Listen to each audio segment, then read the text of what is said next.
You can get consolation from all sorts of falsehoods, but because it's consoling, it doesn't mean it's true. No, there are a lot of very religious scientists around. Science, there is no evidence for any kind of supernatural being of any You kind. think people should not have a choice of what to do with their body? Anti-murdering the unborn. And I say to the grown-ups, if you want to deny evolution and live in your world that's completely inconsistent with everything we observe in the universe, that's fine. But don't make your kids do it, because we need But why should I believe? Well, because it's the truth. Welcome back to Science, Faith, and Reasoning. Very excited today. You've seen him before on a video that got removed. Nah, it wasn't really removed. But anyway, welcome back, Jacob Olson. We're excited to have you. Glad to be back. Jacob's been a friend of mine for a while. We've done a lot of ministry things together. If you want to introduce yourself, and then we'll kind of get into it. Yeah, well, I'm a NBA star, first of all. I'm super famous, and No. How tall are you? 6'5". But no, Jacob Olson. It's a pleasure to be here. I'm just a guy trying to do Lord's work, so that's about as much of an introduction as I can give. Yeah, man, we're glad to have you. I know Jacob does some of the open air preaching, and that's always been a fascination of his. So kind of tell us first, before we get into your trip out to California, where you're formally trained on this, how did you get into kind of the Ray Comfort, the whole like spiel and all that stuff? Well, that's where it started. It was with Ray Comfort, because I think it was maybe back around when COVID started. I had just seen some of his videos come across, because there was a point in time, I think it was maybe actually closer to end of 2019, early 2020, where I got super zoned in on like Christianity and like, learning all about it, wanting to become a Christian, and really wanting to like Sorry. I don't know. What did I say? I don't know. I was just thinking about you like watching his videos for like 4 hours at 1 a.m. It didn't get to that extent, but to be fair, I watched a lot of his videos. I'm sorry about the temperature in here, by the way. It feels like 1,000,000 degrees. No, it's fine. If I sweat up my shirt, I'll just take one of yours. It might be a little small. It probably. But I'd seen some of his videos come across like my YouTube timeline, and I always ignored them because it looked super cringy, and it was just some guy with a microphone in someone's face, and it had like clickbaity titles. It was like, guess what this guy said in response to the preacher, and stuff like that. And because I already always had like a negative connotation about the word, I don't even say preacher, but like just that kind of evangelism to begin with, because I kind of grew up with the imagery of like people who preached the gospel and like on the streets, like turn and burn signs and everything. And so I kind of just stayed away from all of that. But eventually I watched one of his videos and I saw that it was very much not that. I actually think the very first one I watched is one of his most famous videos, which doesn't surprise me when I came across my timeline, where he interviewed a kid named Mario. And this kid got like super emotional to the gospel. And I think he was saved at the end of it. It's been a while since I watched it, but he had a good response to the gospel. And it was just really eye-opening to what the power of the gospel actually has. And so from there, I kind of just got interested in like, okay, well, I want to learn how to do this. I want to learn, how I can share my faith effectively, and, get to a point where I feel comfortable enough to share that with somebody, which it seems weird to think about, is like, how comfortable are you with sharing eternal life with somebody in hindsight? But yeah, I think the circumstances even for that are pretty, like, for most people would be very intimidating. Yeah, well, it was. And I was also very, very early on in my faith. I'm not 100% sure if I was even saved at that point. I don't know an exact date when that happened. I have a very good starting point for it, but and it was all around that same time. But more and more I came to know the gospel, understand the gospel, respond to the gospel. And I got to a point where I need to share this gift of eternal hope with people. And so I started doing my 4 hours of video research. No, At I'm 1 just a.m. kidding. But there's a whole like circle of people of surrounded by comfort. Living Waters is like the main ministry. Yeah. And Were they like kind of what led you to Christ, or was it other things and then you had heard about them after the fact? it was a bunch of small stuff. Like I just kind of had little seeds throughout my life that more and more turned me towards Christ and away from where I thought I was gonna go. And so that was like one of the biggest seeds, though. And it was through his ministry that I actually really felt like I understood really what the gospel is and like what it actually means to respond to it. And so that was kind of how I got introduced to him, and I've been watching his videos ever since. I don't watch them as diligently as I did at the start, trying to learn about it. But if I see an interesting looking video, I'll click it and I'll watch it. And there's a handful I'll go back and rewatch too. There's a lot of his open air videos of him doing open air, and this other guy from the ministry doing open air. And it was actually interesting because I saw some of those videos, and I actually don't know what started me on wanting to do that particular part of evangelism, but it just felt like that's what I should do.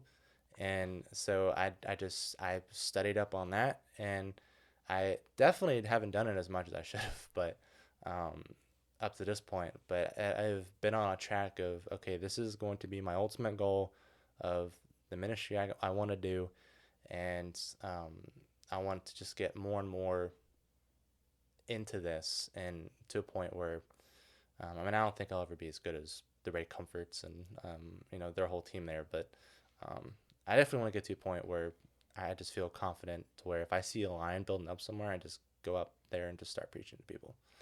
Yeah, there's a book I just finished recently called Finally Alive, which was written by John Piper, of course, who was a major like effect on me after I became a Christian. Like he was the first pastor I really started listening to, but I'd never really read anything he written until this book. But anyway, the only reason I bring that up is because in the book he's talking about what makes us alive is the Word of God. We are born again through the living and abiding Word of God. And I think initially, like when we first went, and I went and helped you with your open air preaching at UAB, and like I was like wanting to support you, but I was kind of skeptical of just the whole idea of it because I had seen some of those videos, and I guess my preconception is like it seems a little aggressive, But then like after reading that book and really thinking about like what even made me a Christian was reading the Word, hearing the Word, the different ways people are going to do that. Can be like some people will be more bold with it. They might be okay with like you get on a stand and you're doing it just like whoever walks by is going to hear it. And then some people might be a little more reserved, but they still are called to do it and they do it in a different way. But to me, it's cool to see like all these different ways people are going to share. Like God makes people alive through his Word. And that is a great way to do it. And you're going to get people with the Word that might never have a Christian friend. And like they walk by, like at the UAB game the other day, it's like, okay, now they're getting something they never would have heard and had a conversation and come to the central aspect of like what it means to repent and think about God. Like you force them into that position. And my preconception at first was like, man, that seems almost like a trick or something. But like it's actually necessary. Mm-hmm. And there's certain people where that's going to get them where maybe they wouldn't have had it another way. Mm-hmm. But I do want to get into your trip to California. It was kind of the reason we came together. Yep. So if you want to share, like, how did you even hear about that? And just, we'll kind of start going through that trip together, I guess. Yeah. Well, I mean, it pretty much kind of just started with whenever I first started getting into all their material, because they call it the Ambassadors Academy. And they do it during the summer, or usually or late spring, early summer. And they'll do it for about a half a week. And they do it in California near their like headquarters there. And that was the Living Waters. Yeah, the Living Waters team. And they've been doing them every year. I think, I'm trying to remember what year this one. I think the year I went this year in the summer of June, or June in the summer, was their 28th Ambassadors Academy that they've done. I could be wrong about that, but I think it was high 20s. And is the focus of that whole thing to train you to do this like open air preaching.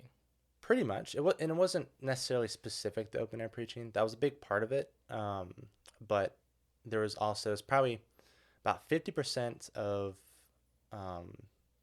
well, how should I word this? It wasn't just about preaching that they did training up on. They talked about apologetics. They talked about, scripture, where the Bible presents the gospel, how the Bible presents the gospel, how we should present the gospel. And then when it comes to actually evangelism, they probably focus about as much time on open air preaching as they did just one-to-one evangelism. Okay, that's cool. Because a lot of people probably wouldn't think that the one-to-one stuff was even part of it, Yeah, just it kind of definitely for the was. videos and stuff. And there was, because the thing is, and this is kind of skipping ahead a little bit, but when we actually went out at the academy with our groups, there was people who they'd take turns going up and doing open air, and the people who weren't could either be there and forming a crowd, or they'd be off trying to witness to other people who were around. And so I did a little bit of both, and that's pretty much what everybody there did, I think. I got you. So yeah, walk us through this trip. So you got to California. Yep. How long of a flight was that? I had a layover in Atlanta, and that was usually about an hour's worth. So I think maybe it was 5-6 hours total. Because I think the flight from Atlanta to California was about 4.5 hours. So I think total flight time, well, no, technically total flight time would be about 5.5, because the flight from Birmingham to Atlanta is very short. Okay. By the time you get all the way up, you're already going all the way back down. But I flew out Tuesday. It started Wednesday. I wanted to fly out a day before and fly out a day after because I didn't want to mess with flight delays. And I flew in Tuesday, kind of just checked into the hotel. And on Wednesday, it was funny because it started about halfway through the day on Wednesday. So people who wanted to arrive the day of, they had plenty of time to do so. And so I think it started about 5 o'clock on Wednesday. It was the first day of it. And I remember because I had to go and get breakfast and lunch and all that. And every time I left the hotel, because the conference academy was at the hotel. They do that at the same hotel every year as long as the hotel people let them do it. And they have this big conference room there. It's huge. And I remember every time I left the hotel and came back, there'd be more and more stuff like outside the doors of the conference room that like just got more and more clear that this is what they were setting up.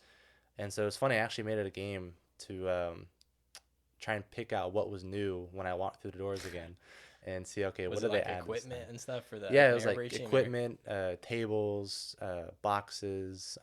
They put up the banners that display this is the Living Waters Ambassadors Academy and everything. I snapped a few pictures of it, but it was just a fun little game.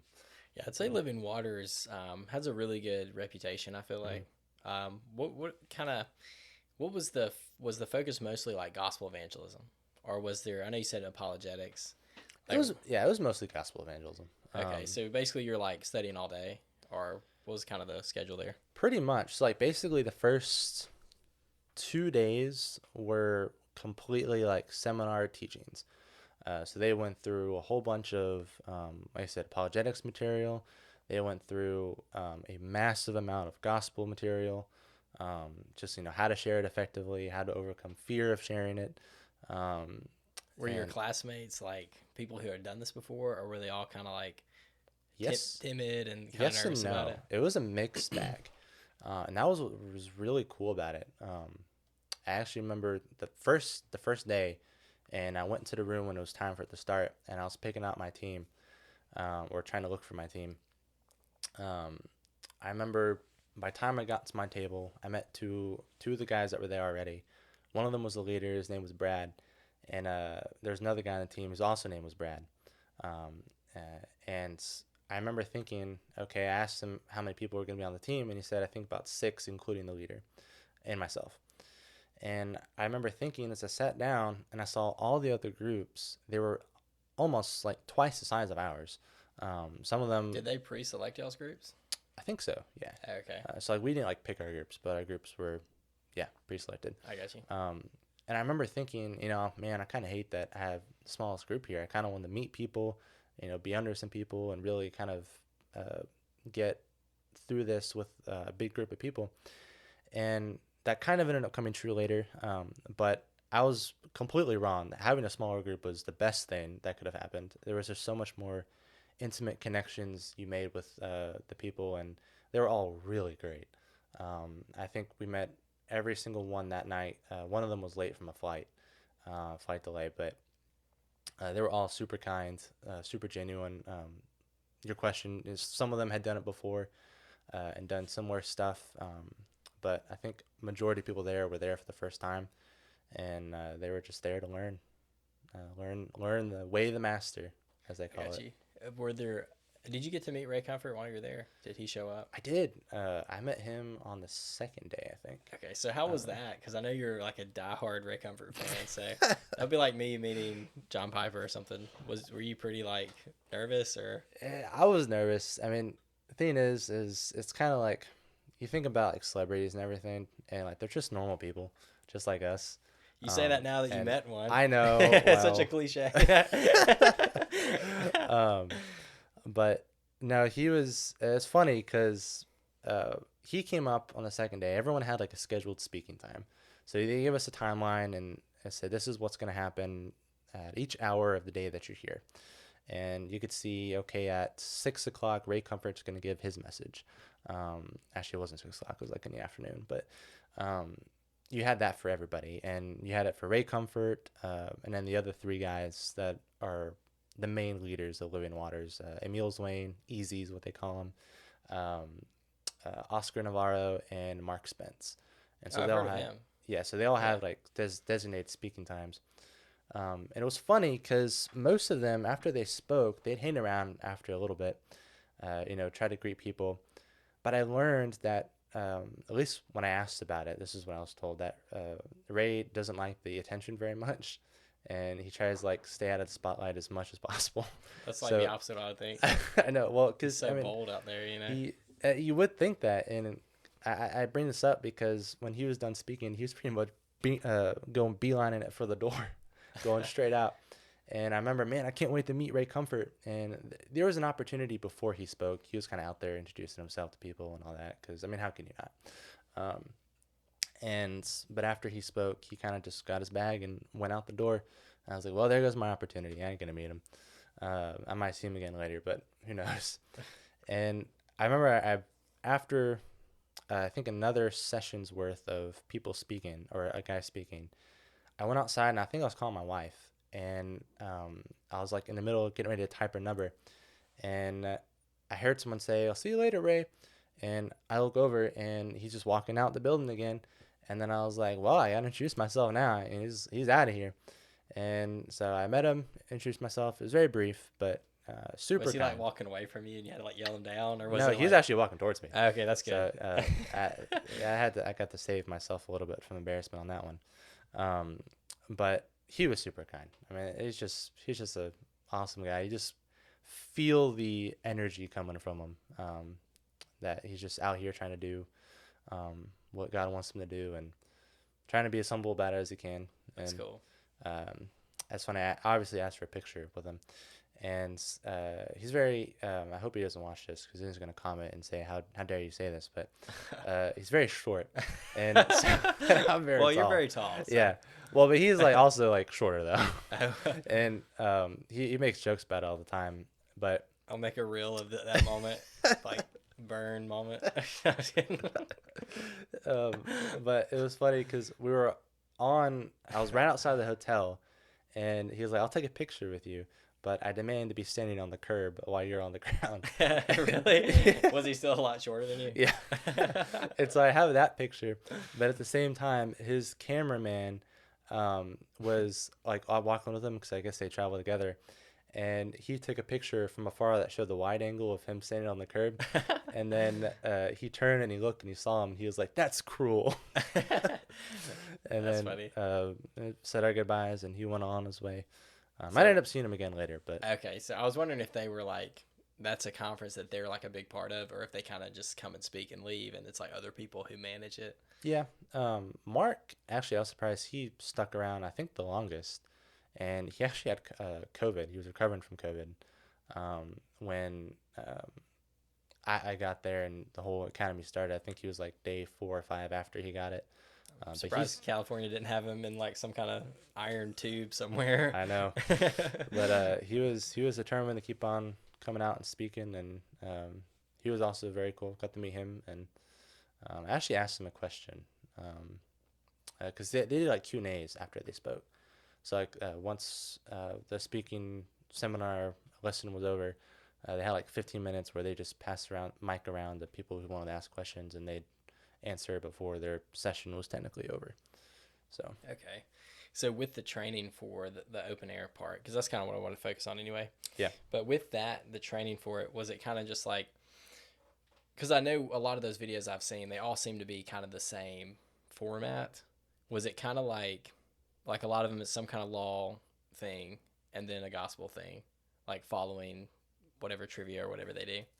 So was it kind of like that was the framework that was laid out, or was it more like, we want this to be, everyone's gonna be a little bit different, or like, how was that? kind of. You kind of hear sometimes, you don't want to be too formulaic about it. But their biggest thing is Way of the Masters, what I think it originally started out with. Ray Comfort did it with Kirk Cameron. It was a TV show. Still is a TV show, actually. It's still going on. And they followed what the apostles and Jesus did in the Bible, where they confront people with the law, and then they present the gospel afterwards. Because then it shows them who they are in light of the law. I've fallen short of the glory of God, and there's going to be a day where once I die, it's the judgment. And showing that there's a need of deliverance from that, because if not, then there's an eternity in hell waiting for you. And that's a scary thing. And that's kind of where I think I connected with them the most, because I felt a lot of fear from that before hearing the full picture of it. And you should be fearful of it, I think. Or fear is the beginning of wisdom. Fear of God is the beginning of wisdom. I want to misquote. But it was kind of like I just want to stay away from this. I don't want nothing to do with it kind of fear. But it was more like when you present it, the law, the way they kind of taught and all that, is it shows it's a reverence kind of fear where, wow, there is a holy God of the universe, and I've sinned against him, and I'm accountable to that. What can I do? And then you have the gospel that says you can't do, but somebody did. And, it's Christ and Christ crucified. And I think that is shown through their ministry to be so effective. I think it's effective because I think if you take one of those things out, then you just don't really have the full gospel. Yeah. How can you be saved if you don't know you need to be saved? Right. Yeah. And that's something that's super important, and that's what I appreciate about that. And like what we've done together when I've seen you do it at UAB and at the open air preaching, is if you don't do the law, then it's like, what is the necessity of the grace? Mm-hmm. It's just like, okay, but I think I'm a good person, so what do I need that for? Yeah. So I think it does a great job of showing that. And that book that I read that I've talked about on my podcast a few times is a treatise on the law and the gospel by John Colquhoun, that I know I've mentioned like a million times, but it just paints so clearly that like we not only do we not measure up, we don't even measure. Like there is nothing, and there's only things we've done that's wrong. I think it does a really good job painting that contrast with the covenant of grace.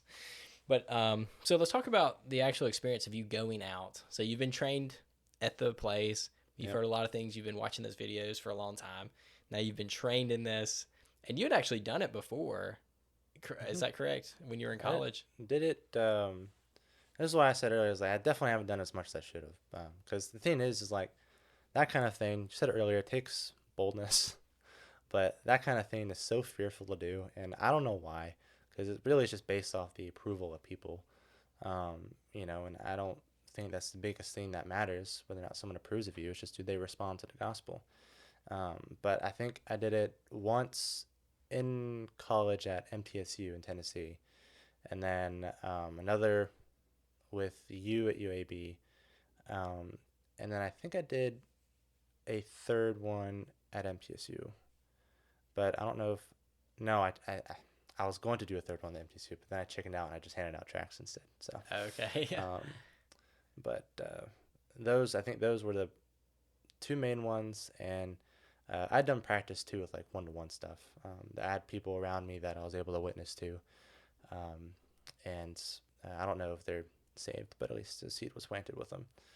But I didn't have too much experience, like on-hand experience. But so then when you go out there with these people you don't really know that well, did you feel, because it was kind of like, I'm in another state, I don't know any of these people, was that emboldening or was that intimidating? A little bit. It was like kind it of, gave you more confidence? Yeah. Yeah, I could see that. And it was a little weary because you always hear like terrible things about California. And where did y'all go again? we went to two places. So on day 3, we went to Huntington Beach, which is usually where they film their stuff. And then day 4, we went to Santa Monica. And that's a pretty rough area, isn't it? Yeah. Okay. There's some interesting stories from Santa Monica. But I guess briefly, what was maybe the craziest thing you saw? craziest scene I saw, I don't know if I saw anything particularly crazy. I saw some interesting looking individuals, but Yeah. Did it have a dark spirit to it? Just like, did it feel... a little bit, because it just felt so disconnected from God. And Huntington Beach was a lot more calm. And I actually say that, but my, I'll go ahead and I'll tell you what, there is something crazy in this song. This probably peaks it for me.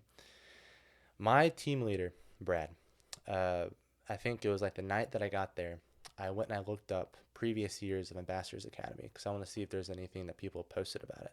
So I kind of wanted to get an idea of what I'd be looking at going forward. And I found a video, and I found out my team leader, Brad, was in this video, and he was the team leader for the last year's team. So this is the guys who came last year, and they posted their experience at the academy.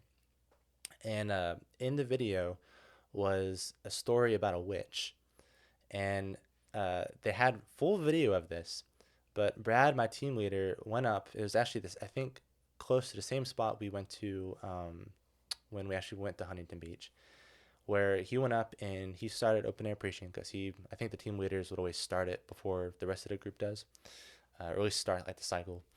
And as soon as he started, a woman claiming to be a witch came up to him and started like worshiping the sun, like, you know, the space sun. Wow.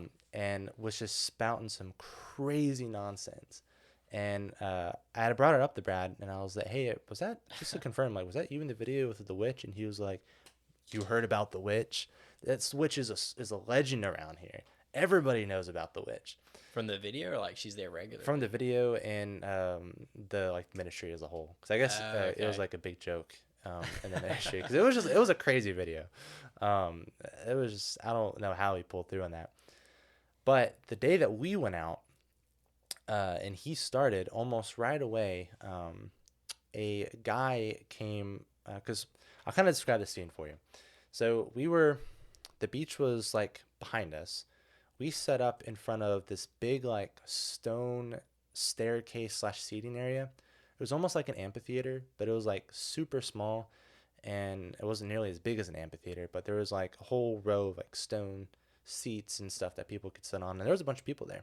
That's sweet. And he secured a spot right in front of that, so we were preaching pretty much to all those people that were sitting there. And about right when he started, I think it may have been like a minute or two in, this guy from that area comes, walking up to him, and we had like a flip chart that has like signs that kind of help promote people to interact with us. It's like one of them was like an IQ test where it's filled with trick questions, but that's the point, is you get people to answer it wrong, and then you kind of show that there's not, you can't always rely on what your eyes see or your intellect type thing. Like it's been a while. I didn't get too much into that part of the tract area because there's a whole way to use that to present the gospel, but I didn't really focus on that part of it.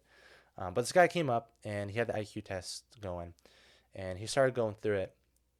And Brad, he started walking him through it, and just about when I think he was about to start presenting the gospel to him, he said, "Well, I don't think this is real. Jesus was a Jew, and I don't believe you. You're a fake." And he just stormed off. And Brad was like, "Hey man, you want to talk about it? Like, you don't have to storm off. Like, I'm up here ready to talk to you." And he was like, "Yeah, I do want to talk about it." And he just like storms up even faster, right up to his face. And I thought he was gonna get punched. I'm not even gonna lie. We were just like, me and the rest of the group, we're just kind of just watching this happen. And I started filming, so I got this on camera. And it's funny too. You think about people recording stuff, and you're like, why don't you go help? And I don't know what it is. You just pull out your phone and start recording. It was like, I gotta get this documented, man. This is gonna be legendary. This is gonna be the new witch. And he didn't get punched, thankfully. But this guy was just super mad. I think he claimed to be Jewish, but the stuff he was like saying was just so like out of this world crazy. It was definitely like some type of demonic manifestation of like trying to be like interfere with what we were doing. And that was probably like the craziest thing I saw. I had some interesting interactions for the rest of the trip, but that was probably like the wildest. Yeah. The wildest thing. So was that the first day you spoke at the open air preaching? Okay. Yeah. So what order in the lineup were you? And were you like pretty nervous? Like, was it a pretty good crowd there? Or? Yeah, I was pretty nervous. There was a lot of people passing by because there's a huge, at Huntington Beach, there's like a pier. And it's not a super long pier, but it's still pretty big.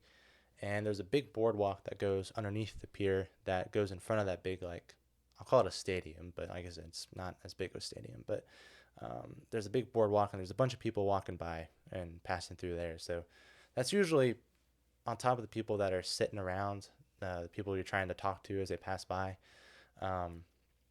Up to this trip, when I thought about open air preaching and what I had done before is I did trivia. And once I got someone with trivia, I'd get them to walk through the good person test and, do the law and the gospel that way.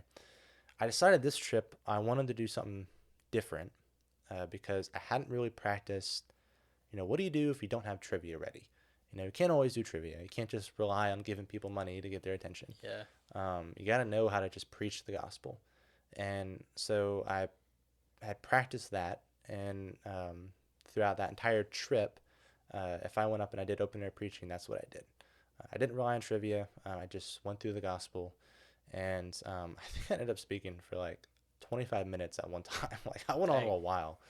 And I actually lost my voice on the first day that I spoke because I was speaking so loud and my voice just wasn't used to that. And I was speaking more out of my throat too. So I have it recorded, and hearing how I sounded like at the beginning. I remember you showing me those videos. Yeah, and then hearing at the end, it was just... You became the witch, actually, by the end of it.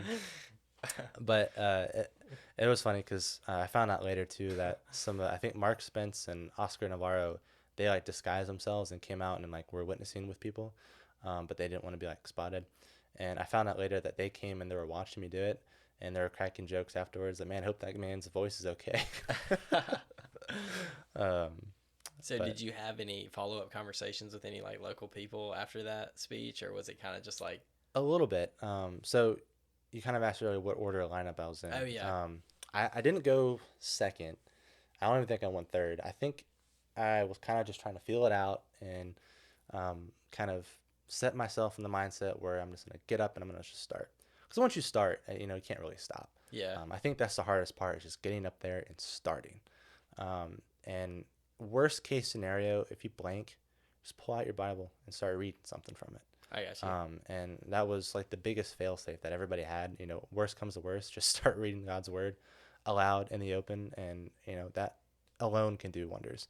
And so I had my mindset that I could always fall back on that if I needed to, but I had practiced how I wanted to present the gospel, kind of a unique way that I could do it to make it relatable. And before I went up, I remember there was a guy, his name was Chase. He was on my team. He was he went up before me, and he was doing trivia. And I remember, okay, there's not a lot of people that are trying to do this trivia. I need to go get some people. And something to note is we all went to Huntington Beach. It was not just our team, it was every team. But they all kind of spread out, so they weren't all in just one centralized place. And I didn't know anybody else there. And so I went up to a group of kids and I was like, hey, he's about to do trivia for money. And the guy had, one of the guys in front had a backpack, and he turned to me. He was like, yeah, 1 second. And it clicked. And I was like, oh, wait, he's one of us. He's witnessing to these kids. And I just totally interrupted that. Oh, man. And I felt really bad for it. But those same kids actually came over and wanted to know more, even again, after what the other, I think his name was Emmanuel, the guy who spoke to them. And they wanted to know more, and I was able to pretty much walk through the whole thing again. And you could kind of tell they were young. They weren't really taking it too serious, but one of them, the girl, you could just tell she was so invested in it. She was very respectful. They were like, I understand this. I think I'm close to that. And she responded very well to it. And it was very encouraging. We got to pray with them afterwards. And that was, I think, the only follow-up that I had with somebody after I did something. But because I also went up and I did the open air thing with them so that other people could hear it too. That's cool. Yeah, it's crazy to me to think, like, what will bring someone into the family of God. Like, it can be something so small, or it could be some random day they go to the beach and they hear this 6'5" guy on a stool talking to him about something, But in that book that I read by John Piper, he said that one of the craziest stories he had heard of someone's conversion, because like one of the most famous ones people hear is the Charles Spurgeon one, where it's like the pastor was out that day and somebody just reads a passage with like no commentary, and like that's what leads into Christ, if that's the one I'm remembering correctly. And what John Piper said was the craziest story he heard was a girl he knew that her testimony was she was like she had grown up Christian but never really became a Christian. Yeah. And she was just kind of living for herself in college, and they were at the beach, and there were like some handsome guys walking by, and she was with her girls, and they're trying to like look pretty for him. And one of the guys just awkwardly says, "Praise Jesus," when they walk by. And like that like convicted her heart. And she started thinking about like, man, like I have really not placed my faith in Christ. And just like through that praise Jesus, it got her thinking it was a seed that God used to save her. And it's like, man, like something that small can do it. It's just cool to think that he is working through these things, and to know that he's calling. Of course, I would believe like his elect people, he is going to save them. Like it's not a probability thing. And I'm sure we disagree on that, but like it's cool to me to see stuff like that, and God's calling his children home. Like it's so beautiful. It's really encouraging. It is, especially when you get to see it. I think that's kind of thing that I had to wrestle with. I think everyone wrestles with this at some point to some degree, is you almost want to see the fruit of what God is doing. Sometimes you don't. And yeah, that's something I wanted to ask you about, is like the pressure, because I think a lot of ministries, it's all about like, I had this many people pray with me for salvation, And so they want to repeat the prayer, and they want to get it as fast as they can, and they want to write it down and like have data collection on it. And like, to me, that's the wrong mindset. Absolutely. So like, what are your thoughts on that as far as that ministry goes? And do you think it can get out of hand, as far as that goes, like trying to force people to do this when it's not genuine? What are your thoughts on that? It has potential to be that way, but that usually falls down to the actual person who's presenting the gospel. They are very big about, we're not out here to, get numbers written down on a piece of paper. We just want to bring people to Christ. And there's no teaching, no lesson, nothing about the Living Waters ministry that presented that this needs to be something that you need to get as many like numbers and decisions down as possible in order to be successful. Do they keep up with that? Not like in a data perspective. I mean, if there's obviously, a encounter that leads someone to Christ and they actually repent and put their faith in him, then I think they're going to remember that, and they've told stories about that. I got you. Yeah. But no, I think it's always in the possibility for someone to get in that mindset. I know that's one area that I actually finds worth mentioning when I do present the gospel to somebody, because at the end, once you've gone through the law, gone through the gospel, Christ is risen from the dead, and this is what you got to do. It's like, I tell them, listen, I'm not here getting notches on my belt if you place your faith in Christ today. I'm out here because I want to see you saved in heaven. I don't want to see you in hell. I don't want to see you be sent to hell, because when we die, we're in judgment. And that is just a terrible, terrible reality, to think that so many people are going to be in judgment without any sort of forgiveness or grace from God through Jesus. And that is something that I want to mention, because so many Christian ministries do that. They want to get numbers down, and they're like, place your faith in Christ now, and then they're typing it in their phone or something. That here's another tick on my box. Yeah, and I don't want to discount the sense of urgency we should. Yeah, and that's the thing, because we should have a huge sense of urgency. Yeah, and to be obedient to share, but at the same time, it's like I want that to be a genuine conversion. Like, it actually does a disservice to them. It does, and to God, to make them think, because they've repeated a prayer and they haven't really changed their mind, and they haven't really placed their faith in Christ, that, okay, I said these words like a Harry Potter spell. I always compare it to that, the easy believism kind of stuff, which I do believe it's easy. We can get into that. I don't think it's like a work you do or anything like that. I'm not saying that. No, I know. But it has to be genuine. And if it's not, it's like you just made someone think that they're changed, and now it's actually going to be extremely hard to get the gospel to them again, because they think they know it. They're almost worse off. Yeah.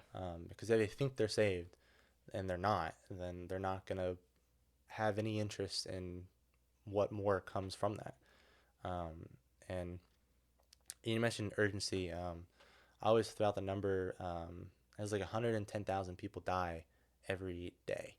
Or I think it's every day, I think. Wow. And then there's a year statistic. One of the two. It might be the year statistic. But I throw a statistic out there for them, and let them know that today is the day of salvation. It's not tomorrow. Don't put it off.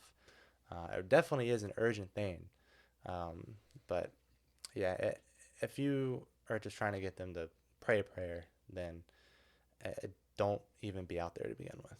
Yeah, I don't think. I mean, God can use anything, but you don't want to set someone up for failure that way. Yeah. Yeah, and I haven't had many moments like that praying with someone. I've had a couple, and I'm not going to say any of them are genuine or not genuine. Like, I don't know what their heart is. But for someone to come to someone else and to understand, like they demonstrate they understand, and there's like genuine contrition and brokenness over their sin, and they want to know Christ. It's like, to me, that's very genuine. And that's the context where praying with someone I think is appropriate. I'm not saying they have to be crying or they have to show like intense emotion. Like, I don't think it has to be the super emotional moment or anything like that. Yeah. But there definitely needs to be a demonstration of understanding. Because if you don't understand, what are you doing? Yeah. You know what I mean? So yeah, I think genuine understanding and then praying with someone I think is great. I'm not against that. But I think a lot of times it's like there's a presentation and it's like, all right, do you want me to pray with you now or whatever? And I don't know how I feel about like asking them that. Do you know what I mean? Because it almost like puts pressure on them to do it, even if it's not real. But you want to have the opportunity. I don't know. It's a sensitive situation. So, what do you mean by that last part? To like finish and then be like at the end, do you want me to pray with you right now so that you can be saved? Yeah. Like that question. Man, I don't want to say it's wrong to ask that, because you want to give the opportunity. But at the same time, you don't want it to be like, you don't even know if they understand it. So like, what are we doing? Like, I guess it would be at the end of a long conversation of where they actually understand. They've asked you questions. You've fleshed it out. And then it's like, do you believe? Do you want to place your faith in Christ? Which I'm not saying these witnessing things aren't like that. But like from your perspective with that process, Does it feel like did y'all have some people pray with y'all, like to get saved there? Or, As far as like were people doing that? yeah, like were some of the people who came to y'all's presentation like getting saved? Like it seemed like? I don't know if we had anybody for sure on that. Yeah. There was, I said, a couple of prospects. I said that group of kids that I talked to, I think all of them are on a good path towards it. There was another guy that we talked to that he didn't make a decision, as you'd say it, but he showed genuine like realization over what the gospel is and the urgency of it, and that I think was just another seed in his heart that I think God would probably use. He responded to it pretty well. Yeah. But nobody officially said, as far as anybody that I experienced or in my group, I don't think came up to people who said that they're going to be saved today. Yeah. And your classic, like Baptist mentality is, oh, well, that was a failure then. You know what I mean? Where it's like, we got to have all these confessions or it wasn't fruitful. It's like God's planting seeds through all those things. Yeah, he is. And we have to trust that he's going to do something with that. But yeah, so you felt like it was like really fruitful. Like there was great conversations, good gospel presentations. I think one big moment of is notable was actually at Santa Monica, because I think this was the biggest lesson for me, because up to that point, the amount of times that I've done it, even like my one-to-one evangelism, I had people who were just like, I'm not really sure about this, but I experienced firsthand what a hardcore rejection looks like, and it hit me so hard that I was out of the loop for quite a while on the second day we went out because of that. And I remember we're at Santa Monica Pier, and I don't know if you've seen Santa Monica Pier, but it's huge. They have roller coasters on that. My gosh. It is this huge pier. It's like been in movies and stuff. I think it was like in an Iron Man movie. And the first thing was that I think this was probably the worst part of the planning of the academy, was that everyone went on this pier, and because it was so long and there wasn't as like much stuff to the side like Huntington Beach, everyone was kind of just like in a line down the pier, and it was just one group, a few vendors, another group, a few vendors, another group, So a few people vendors. are walking by like 12 street And preachers. we were like the last one on the pier. Man. And it's not even just us up there that were doing that. There was a couple other preachers there that were doing their own thing. One of them had like this huge speaker and everything. And we had like a little handheld amplifier thing. I mean, you had to have amplification there. It was so loud. Even just like the waves and stuff from the ocean was just made so much noise. And so you had to have something, and it was better than nothing. Saved my voice the second day, thankfully. But by the time people got to us, I just heard comments after comments of people walking by saying, "Why are there so many preachers out here today?" And another, I think it was like a husband saying to his wife, I think she questioned, another one like that where, why are they out here saying all this stuff? And the husband's like, just ignore them. Like, just keep walking. And it was just so like, what's the right word? Discouraging, yeah, I think, because it's like by the time people come to us, it's like they don't want to hear any of it. It's almost like you kind of ruin the good faith of the crowd at that point. I got you. And so I mean, God can still use anything, and I'm not going to deny that. I think there were still great conversations that come out of that. And the one group that was doing it, he was a musician, and he was playing the violin. He was actually really good, but he was using that to get a crowd. And I think they were pretty successful, but they were like also one of the starting groups. I got you. But all this to say, before I went up and I spoke, I had tried to have a few conversations with people. I was handing them tracts. No one wanted the tracts. And I don't know if that was because of, again, the good faith of the crowd kind of leaving because of just such a huge presence there. Right. Or if it was the tract specifically. It was like $1 million bill. Yeah. And I I had a remember when me gospel and you passed bag. those out one time. People were mad about it. Like it They was. thought we were scamming them. I or know, something. and you would think no one in their right mind would think that if someone hands you $1 million bill, they're trying to think it's legit. Yeah, I know But- that when we were passing those out at UAV, you would think that we were like conning people or something. They were so offended by that. They didn't want anything to do with it. I almost got Yeah. punched offering it to a guy, like, because it was a sketch looking guy, but I was like, I'm gonna go approach him. I'm not gonna, you can't ever judge by an appearance because you just never know. Yeah. And Even if they're Turns holding a out gun, it's like, all right, maybe I shouldn't.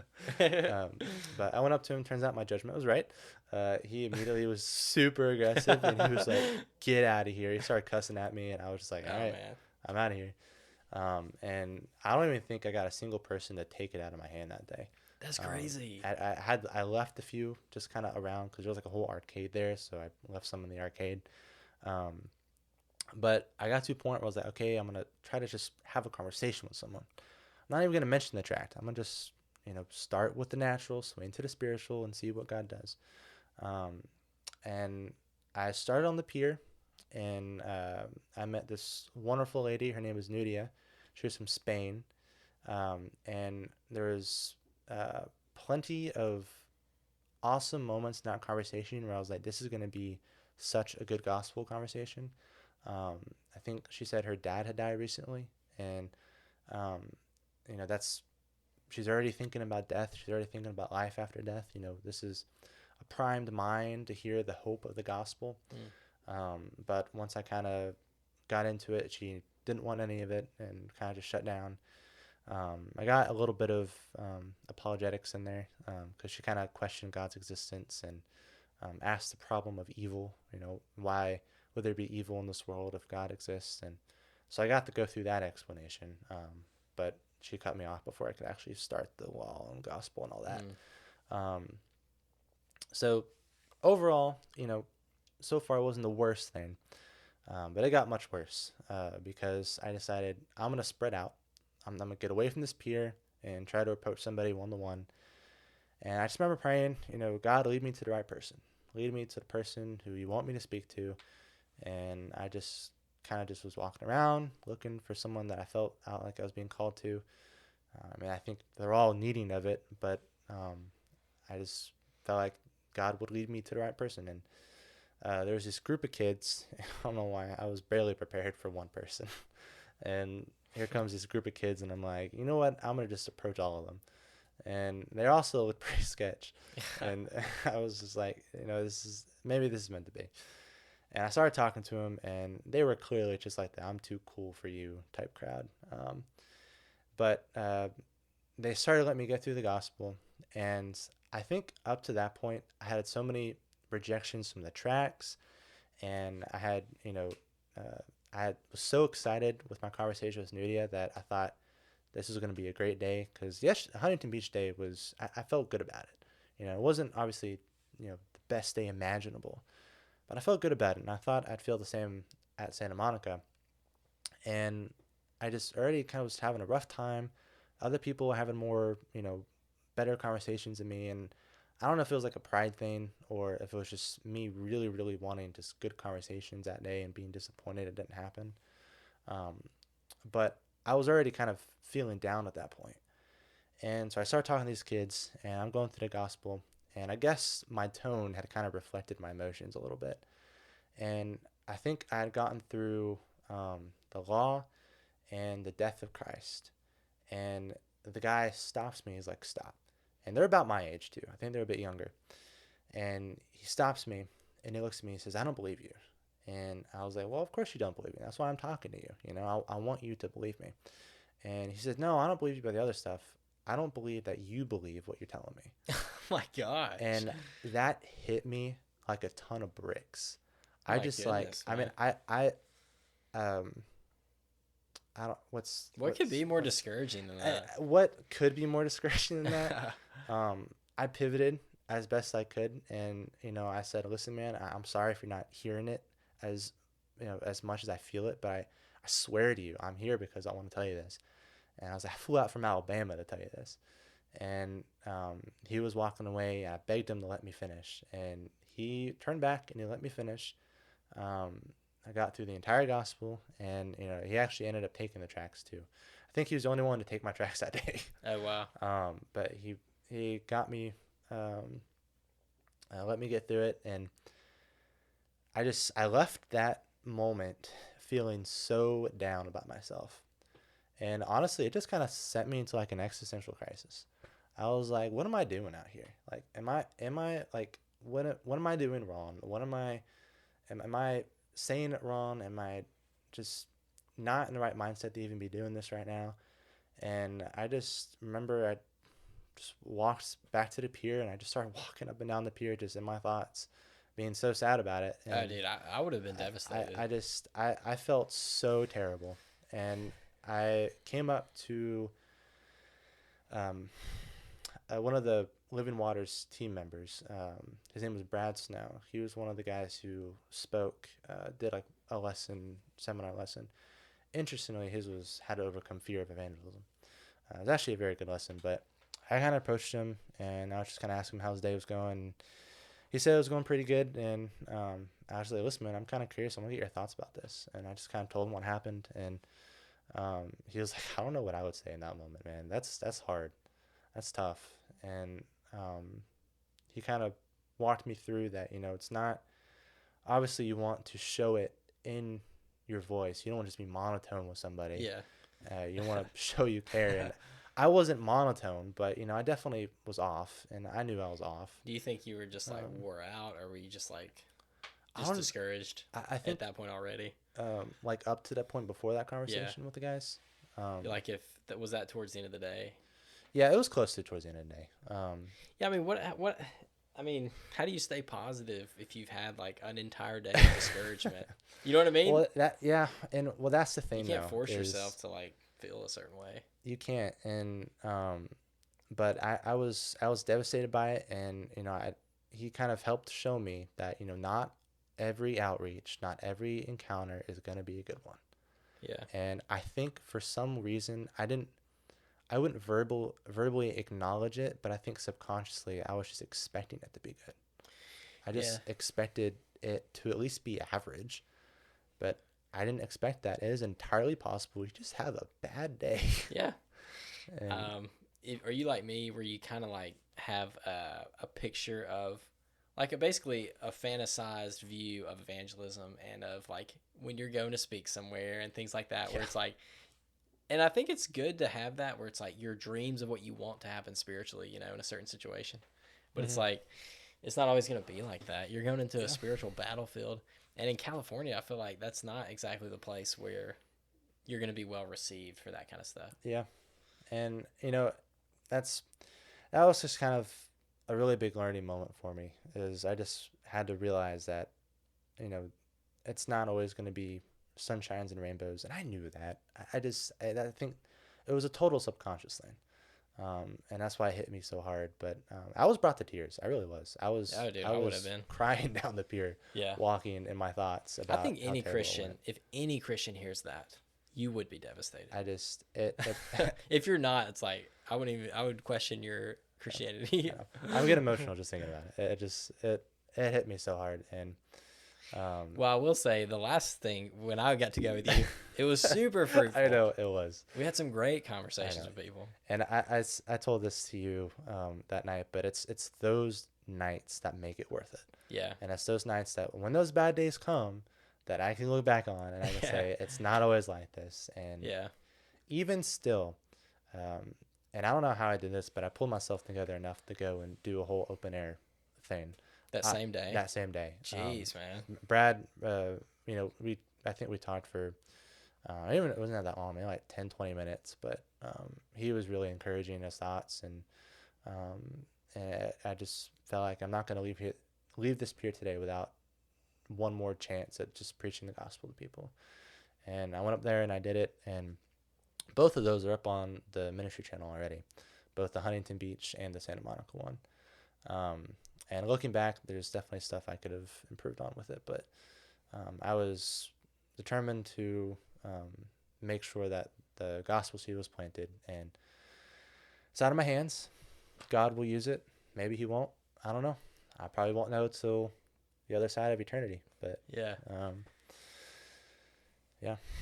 Yeah, the encouraging thing about stuff like that is when it seems like it's not fruitful or it's not beneficial, is like nothing we do is good anyway.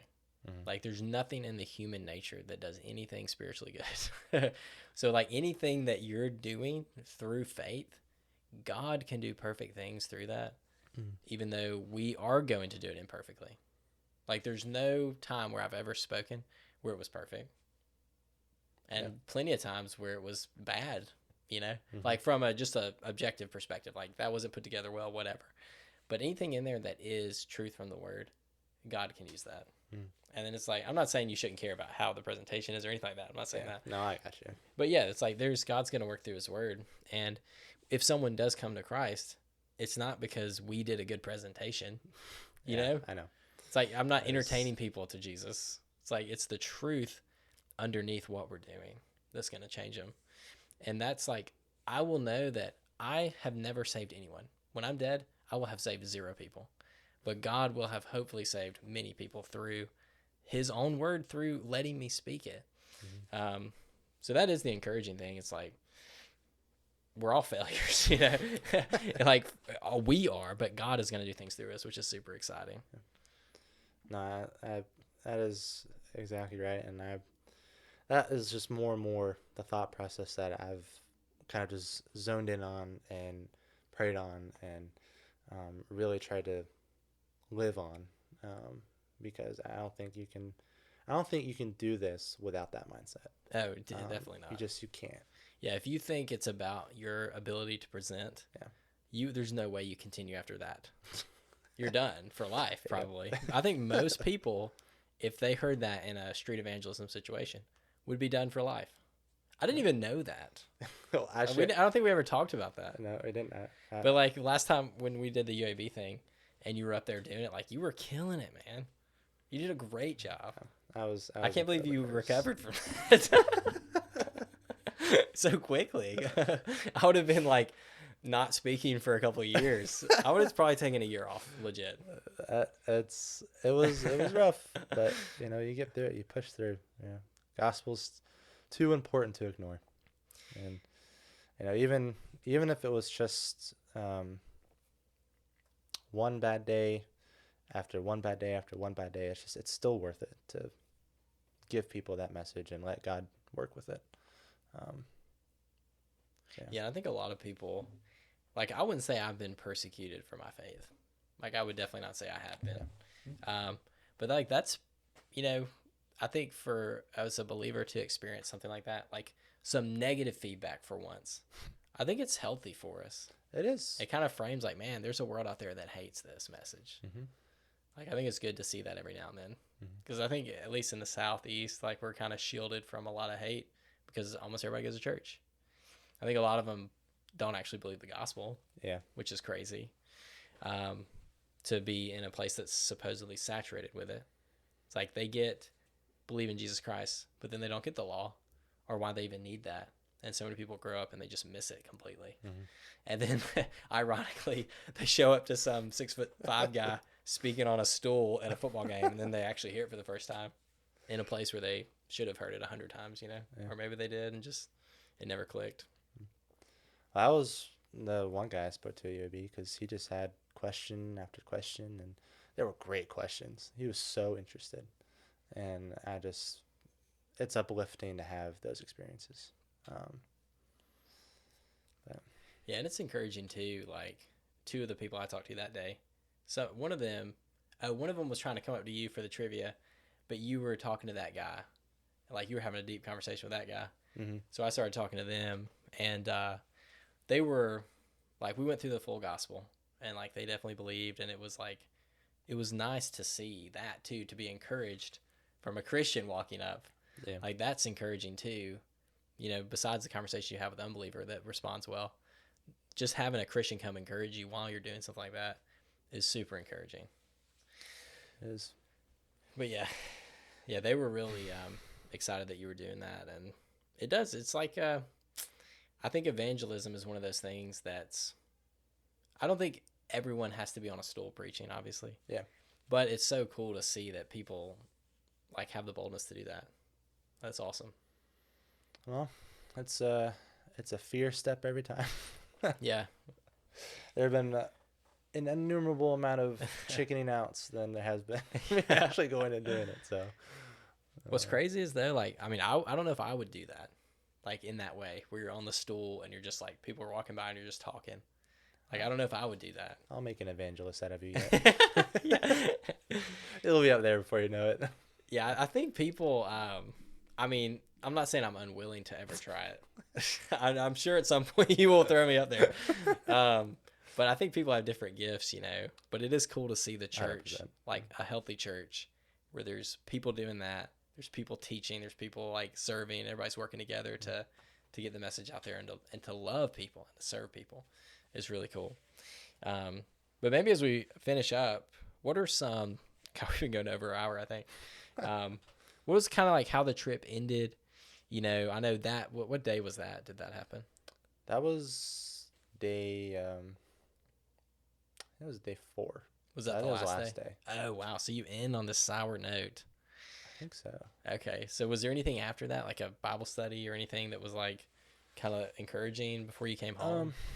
Well, not like a Bible study. I know they had their graduation thing, their ceremony, and then after that, they had the bus take everyone back to the hotel, and I think a bunch of everybody kind of gathered around outside at the hotel, like because there's like a patio area there, and pretty much almost everybody was staying at the hotel because that's where the conference was. And I think a bunch of us just went out there at night and just kind of hung out and got to talk a little bit more and share stories, war stories as they called it. So I mean that was pretty much it. I mean we just encouraged each other, and it was a bit bittersweet because it went by so fast, and it just met so many great believers. I have a group chat. My group ended up kind of unofficially merging with another group, and so I have a group chat going with both our groups, and we do a monthly check-in call where as many of us can get in a video call and just talk about how things are going and everything. So That's cool. we stay in touch, and I think overall, I mean, it ended on a good note. Like I said, I ended my Santa Monica outreach with an open air preaching, and that went pretty good. I mean, like I said, I could have included more verses in my I don't even want to call it a sermon, but just like my preaching. And other than that, I mean, I felt good walking out of that pier knowing that God would use whatever He uses, and yeah, it ended well. And That's good. cool. So I guess as we finish up, what are your plans like in the future, continuing to do this? And then what would you say to people who want to follow what you're doing, and also like how they can be involved in something like that? yeah, well, it starts by watching hours and hours worth of Ray Comfort. Yeah, do they usually tune in at 1 a.m. and Don't sleep at all. Just keep watching on repeat. I think, I mean, as far as my plans go, I don't want to get too ahead of myself, because if I get too ahead of myself and I don't live up to it, then I just kind of get in a negative headspace. But at the very least, I definitely want to go out and do an outreach like that at least once a month. yeah, It'll be interesting to see how the winter goes. I don't think I've done it through the winter season before, so that'll be interesting. But that's as far as my plans go. I'm gonna just take it a month at a time, and obviously the call to evangelize isn't just in an open air session once a month. It's anywhere, anytime, anybody. Your waiter, the store clerk, everyone needs the message of everlasting life. And if you want to know how to do that, you should watch Ray Comfort.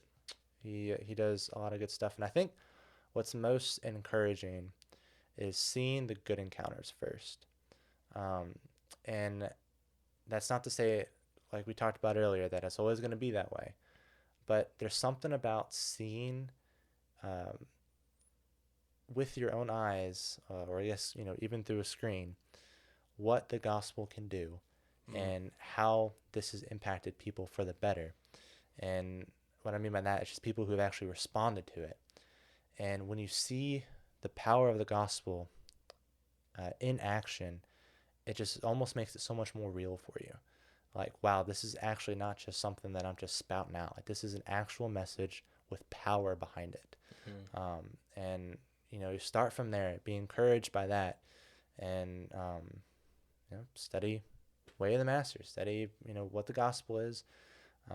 You don't need to be super versed in apologetics. I know that was one of our conversations before, is, you know, what do you do if you don't know the answer to something? If you don't know the answer to something, you don't know the answer to something. It's not the end of the world. Yeah. Honestly, best case scenario, you just ask for the number, check in with them later on it, and say, you know, I don't know right now, but I'd love to learn about it, and I'll get back with you on it. Yeah. I'll get an answer for you. So for people to get involved, I guess it's like they don't have to be the guy on the stand, you know. Yeah. Yeah. No, So not like, necessarily. No. Yeah. You know, prayer is probably one of the biggest things. Pray for those who are out there. Pray for missionaries out there in other countries who are doing this. Pray for anybody that you speak with. You know, if it's just like a gospel tract that you hand to someone, pray for that person. Gospel tracts have saved people. You never know. And I've left plenty of gospel tracts in some very clever places, but then prayed about it and say, well, let's the right person find that tract. Yeah. And let it work a seed in their heart. And so, you know, whether it's just leaving tracts places, go to your church and see what ministries are there, and find and pray about what God's calling you to do, and do it. Because it never returns void. Yeah. Yeah, and it was encouraging to me to be there with you last time, and to just not have, I mean, I didn't have any responsibilities. I'm just there to basically help. And it was super cool to see when we had some other people there with us. And it's like, it takes a lot of the pressure off of you when you feel like there's support.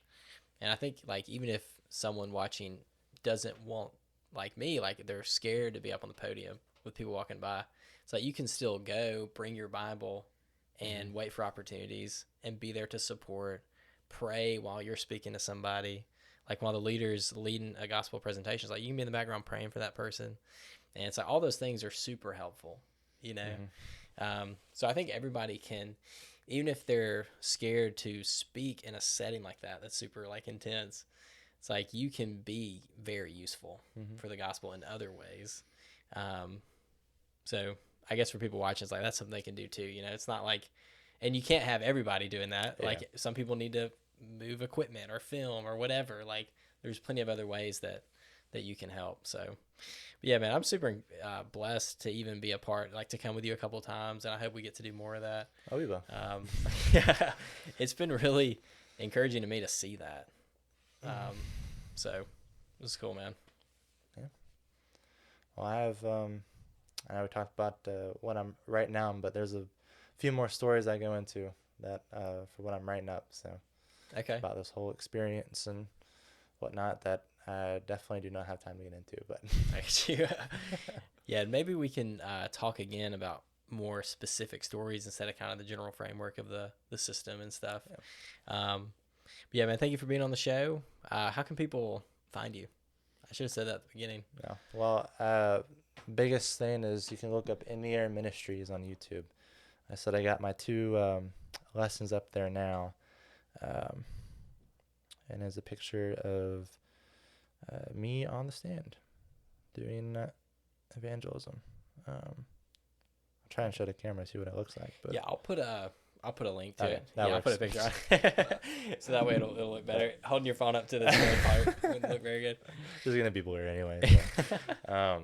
But it's called In the Air Ministries. That's what I feel like is my calling. And as I get more and more into this, I'll start recording more and more of the outreach sessions, and can watch along, share, and be encouraged by it. Hopefully, that's what I want to do it for. It's just encouragement and reaching people who might not else see it. So that's awesome, man.